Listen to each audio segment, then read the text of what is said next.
Now, Gary had named those artifacts back in the pamphlet original D&D days, right? And it was one of those, and couldn't change the name of them, but by the very name, it's not a module that could get published today, or very unlikely to be. It would have to undergo serious editing for political sensitivity, and so it would be the cup and talisman of great healing or something. So you bring up a really good point, and one that sticks in my craw. If you don't mind, I'd just take a small digression here, because a source that a lot of people get older material from is Drive-Thru RPG.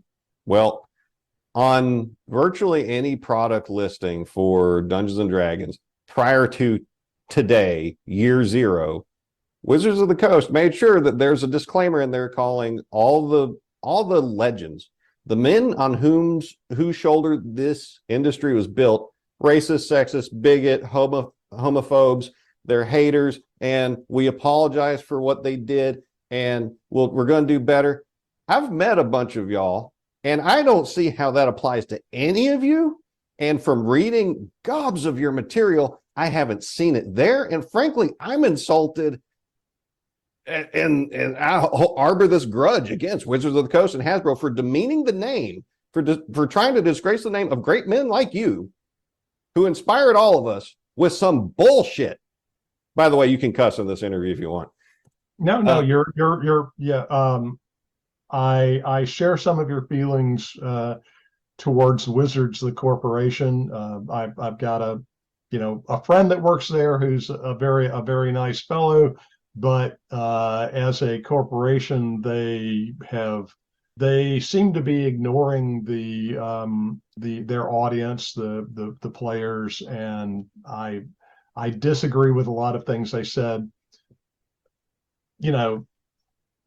We had one of the most, when I was manager of designers, I'm going to say we had at least one of the most religiously diverse groups of people that I've ever worked with, ever. Really? Baptist, Lutheran, Quaker, Mormon. I mean, it was a very wide list of at least, American born, but still, different ethnicities, origins from one generation back or 10 generations back. It didn't matter. We cherished the women that played in our games. There were very few of them at conventions in those days. And we always tried to make sure that, as we do with every player, that everyone has a good time. There wasn't any, as far as I know, there wasn't any conscious effort for anything. It's possible that there was, subconscious influences, and of course, I was only there until 1983. So, but yes, it annoys me that they're trying to apologize for. Now, if we feel we need to apologize, we'll apologize for something, and if somebody wants to show me something, I'll talk about it. We'll have a civilized adult discussion. But nah, I'm not happy with Wizards either. I'm investigating other Roll20 alternatives for games for the future.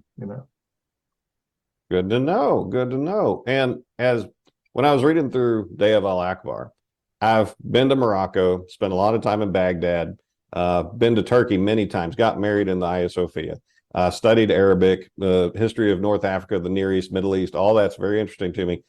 It felt authentic. It didn't feel like you were talking down to anybody. And even the spicy bit you put in about the mad prophet and his folks, that I ain't spoiling that for anybody in the audience. Y'all got to read this yourself.